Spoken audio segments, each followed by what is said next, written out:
Buy Gravitas Pour-Homme and Gravitas Essentia at nortonandwilson.com by selecting the bundle deal. Both fragrances, including shipping, for just £120 or $150. Hello, folks, and welcome back to the show. I just thought I'd do something different today, so I'm going to do my top 10 guitarists of all time. And I play a little bit of guitar. I don't play a lot at all. I hardly ever pick it up anymore, so it's going to be pretty bad playing on my part. I've only got my acoustic here where I live at the moment, and they're mostly electric, so it's going to suck, but I just thought it might be something different. You know, I was going to do top 10 guitarists and which fragrance would they wear, but then I just thought, you know, I don't know. It's a bit stupid, isn't it? So I just thought, no, I'll just play the guitar, and it'll just be something different. Either loads more people will watch it because of that, or no one will. We'll find out. My fragrance of the day, and one that I really recommend, is Tabac Vert by Rogue Perfumery. Just got that for Valentine's Day. Thank you, Lorraine. Amazing fragrance. Before we get into the video, don't forget, if you're looking to buy fragrance samples, my recommended UK-based fragrance sampling site is fragrancesamplesuk.com. Go there. Great site. Used it as a customer myself for many years, paying customer, and I've got a code for you. My code, Smelly10, gets you 10% off across there. What is a very, very big array of fragrances. In the USA, I recommend decantboutique.com, and there my code for you is Mr. Smelly10 for an equivalent 10% off a huge array of fragrances. Okay, so let's go. No particular order. My personal top 10 favourite guitar players of all time, and I'll try and play a little riff of each, so hopefully I don't get copyrighted. And these are just my personal favourites, mostly in the rock field, basically rock blues, one tiny bit of jazz fusion. That's what I kind of grew up liking the most. And of course I will leave out some major ones. You can say, well, how can you not include Brian May? How can you not include Steve Vai? It's just my personal preferences. So let's go for it. Excuse the, the playing will be rough. Okay. So one of the players that I really like, it's not going to be in any particular order, but I'll probably go for the one that was out there first of all of these. I do really like B.B. King, known for his simplicity, a blues player, and one of his most famous songs, of course, is The Thrill Is Gone. It's a very simple minor blues in the B minor key, and just known for his very simple blues kind of playing.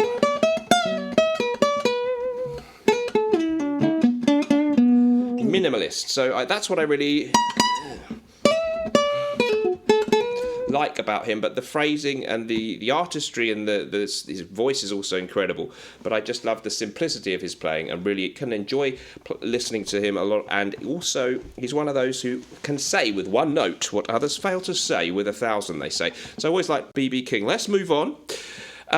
Next one, well, the main one that really got me into playing the most was Jimi Hendrix, and he came out in 1967, got shot to fame with things like Hey Joe, Purple Haze, of course, an incredible tune. The great thing about him, he was of mixed origin, I think, sort of partly black and partly Cherokee Indian, so kind of fascinating backstory. He'd even been in the US Army and been, I think, in the Marines, wasn't it? It was the Army, and jumping out of airplanes and stuff. Luckily, he didn't have to go to Vietnam, so that was good.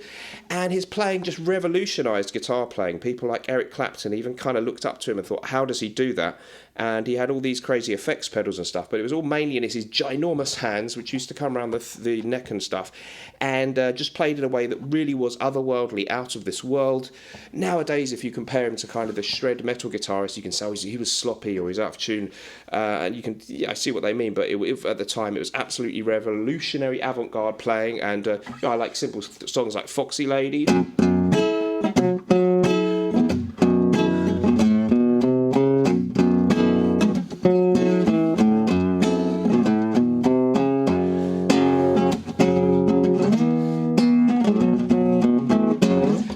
Really good stuff. Obviously Purple Haze, which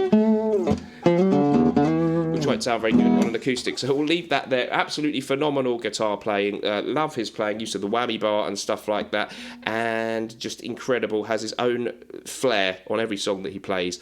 Always something unique about everything that he did. So, and he was the one who used to use that chord a lot.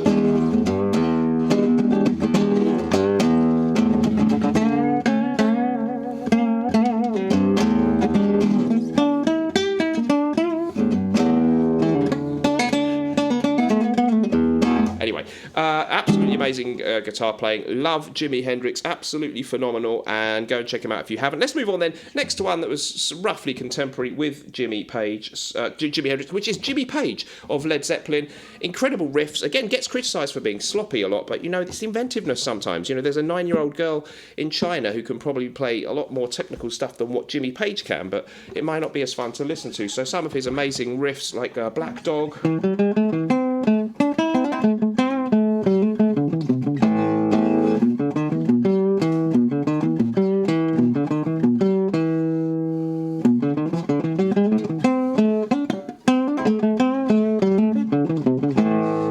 like that. Of course, the famous Kashmir has this kind of Middle Eastern influence. Very unique, very creative and artistic guitarist. So this one is something like... No, hang on.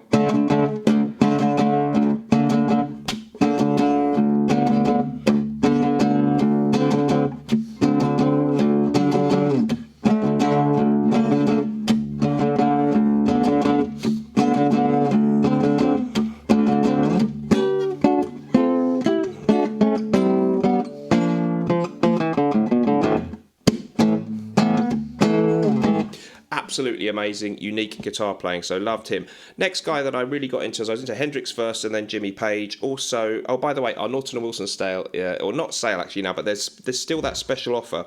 So you can get Gravitas Essentia and a Gravitas Porom on our site for an amazing bundle deal. Select the bundle deal and don't forget to check out the amazing Arezzo, our new release from the phenomenal perfumer John Stephen. Okay, so next it's got to be Tony Iommi, Black Sabbath. Get the E string back. Really stupid doing all these rock guitar people on an acoustic. I'm sitting in a bad position too, but trying to just get used so you can see the guitar a little bit. Maybe that works just about. Okay, I obviously I could play Paranoid, but that's boring. Let's try Snowblind. I really like that tune actually. All about cocaine. I've never taken cocaine, but I think they probably had.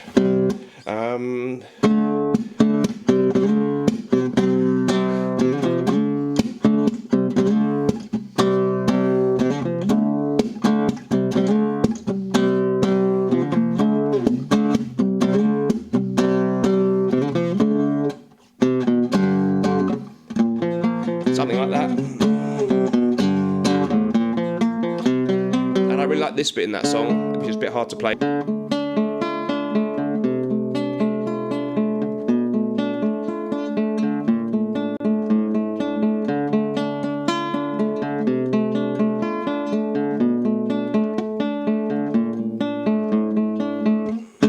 Something like that, and sloppy, but there you go.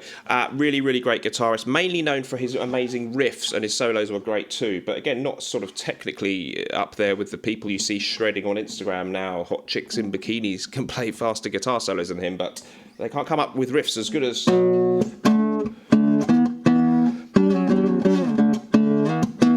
Can they now? Well, maybe they can. So love him, love Tony Iommi, really, really good guy. Nice guy as well from what I can see. Okay, moving on. Stevie Ray Vaughan, great guitar player from the blues sphere, and one of the blues players that people who are into the sort of heavier shredding can still get into because he really plays with sort of phenomenal chops and technique. I can hardly play any of his music, so I'll try a Cold Shot.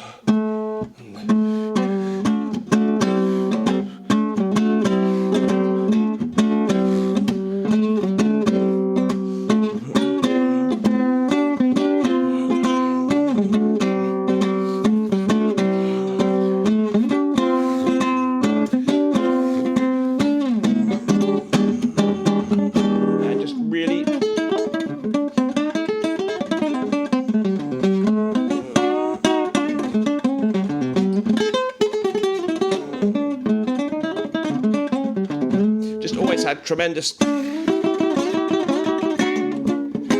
fire in his playing with those kind of double stop type things. Really, really beautiful player, lots of feel in his playing. Moving on, I guess we've got to do at least one shredder. Now, I can't really do that kind of music properly, but I always did admire Yngwie Malmsteen, the famous Swedish guy. I'm not going to play too much of the kind of thing. One of the things that he did, though, was he introduced a semi-classical air into rock guitar playing. Some people say it was influenced by Ritchie Blackmore, who we'll come to in a moment, and that's true, but he took it to another level, particularly in his use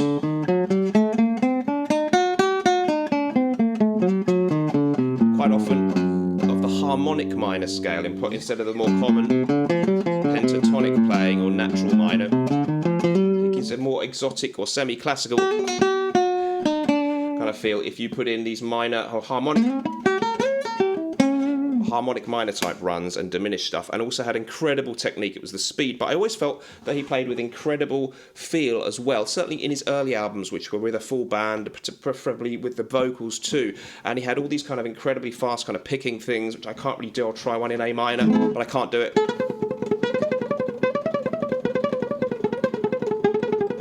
Like that that kind of thing, but faster on electric. Really amazing. Really love Yngwie Malmsteen. Certainly the early albums where it's like a song. The ones where it's just kind of the wank fest of an instrumental album. I shouldn't say that, but it doesn't interest me so much. Another guy that I really liked was Meola, jazz fusion guitarist. A lot of the jazz fusion stuff I don't enjoy, like Alan Holdsworth, brilliant technique, but you listen to him play and it's just like, it's so brilliant and technical and clever, like the notes he selects over all the right chords, but it's almost like it could just be random. It doesn't do a lot musically for me in terms of the emotion, not criticising him, because I can't do it. But Meola has some beautiful sort of simple melodic ideas in some of his music, and of course the most famous one he ever did was his duet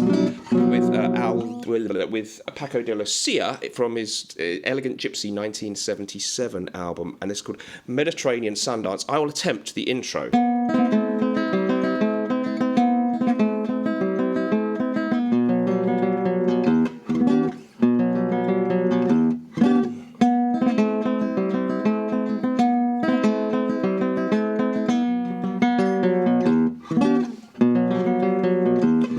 Sloppy, and then it's got an incredible guitar solo. Both of them do incredible ones, but his again has that fast picking, so fast and brilliant, and I just can't do it as well. But can't do that kind of thing as well as he can at all, or even. But it's alternate picking, so you pick every note up, down, up, down, up, down, and it gives you these kind of machine gun-like runs, which sound really good if you can do them properly, which I can't. But he was a great influence, and he had some really nice.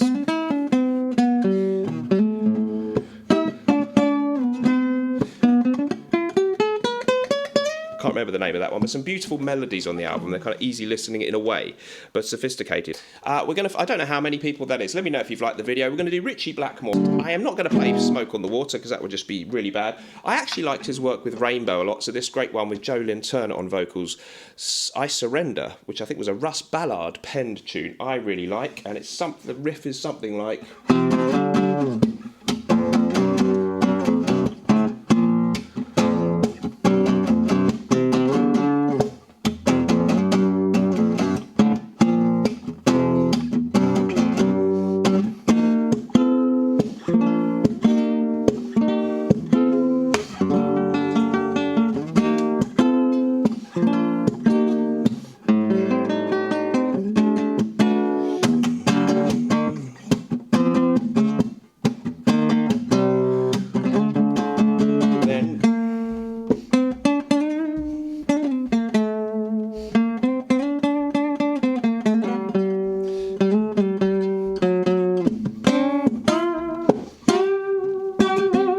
Something like that. So those are some of my favourite people. I felt a bit weird doing this video because I've never done that kind of thing before. Let me know if you've enjoyed it in any way or if it sucked. Obviously, because I did not playing to be great at the guitar. You know, I'm a little sloppy. Haven't played for many years seriously. But maybe I'll get into it again. Maybe I'll get my amp set up again to go.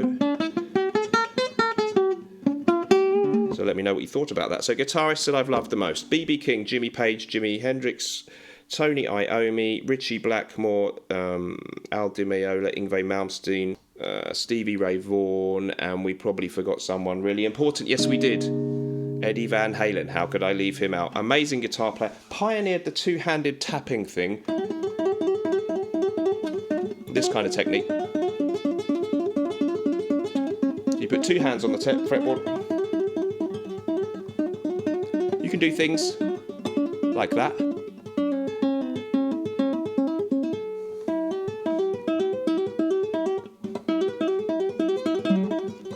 Which I can't do very well. And one of my favourite riffs, so you need the flanger pedal and some distortion, but it's Ain't Talking About Love.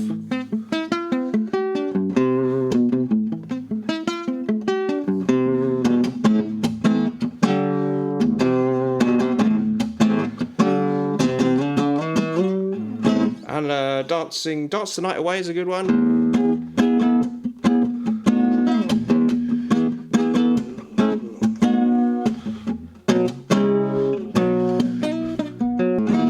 Stuff like that I really like.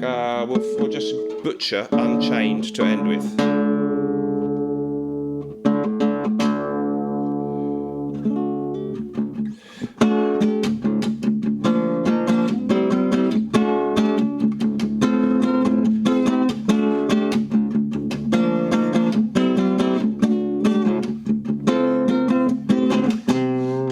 great song, great artist. So Van Halen has to go in there. He came along in the late 70s and really changed the whole scene. Maybe the biggest revolution in rock guitar playing since Hendrix had come along roughly 10 years earlier. How time flew back then. Let me know if you've enjoyed the video.